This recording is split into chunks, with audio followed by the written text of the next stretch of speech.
one of the greatest things that a person can do on nights like this is sadaqah. The Prophet ﷺ was asked, and this is a favorite hadith, and I'm not going to be long, but I just want to share with you guys a hadith of mine that I love very, very much. And it is a hadith that really a person can apply every day of their life. The Prophet ﷺ was asked many times, by the way, what is the most beloved action to Allah? Ayyul a'mari ahabbu ila Allah? Which action is most beloved to Allah? And he would give different answers depending on the person in front of him, but on one occasion he said, sururun tudkhilhu ala muslim. Happiness that you bring to a Muslim. Any happiness. Surur is nakira, right? Nakira just means that it's indefinite. It's any happiness. Alaykum assalam. Any happiness that you can bring to anybody. Any happiness that you can bring. And what makes a person more happy?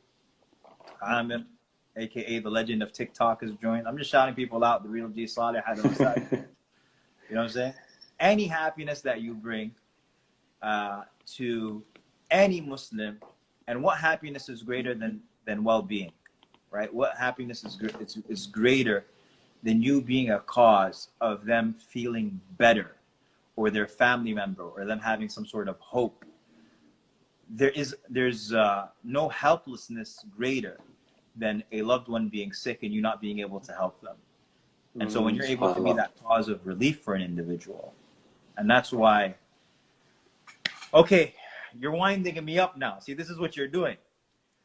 There is a hadith that I don't know of a hadith that describes Allah's love more than this one, okay? Ready? I'm ready. I'm ready. I'm ready. I've got the pen ready. I've got the pen ready. All of the doctors and the doctors in training and all of that.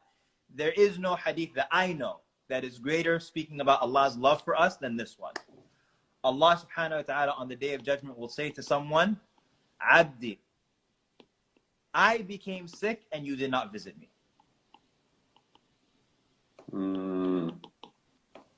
And the person will say, my Lord, how can I visit you and you're Rabbul Alameen, you're the Lord.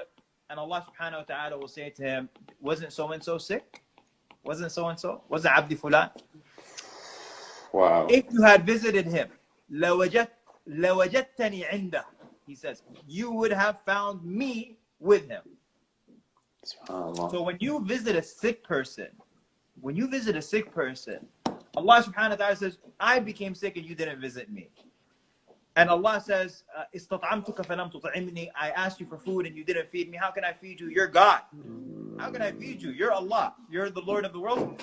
If you, أَلَمْ يَسْتَطْعِمُكَ فُلَانٍ, didn't so-and-so? If you had fed him, you would have found ذَلِكَ عِنْدِي. But the point here is that when you're able to service people, specifically we're talking medical supplies. Specifically we're talking healing. Specifically we're talking in these places that many of us come from, whether you come from Sudan or whether you don't come from Sudan, but you understand how dire these circumstances are, how shattered the healthcare system is.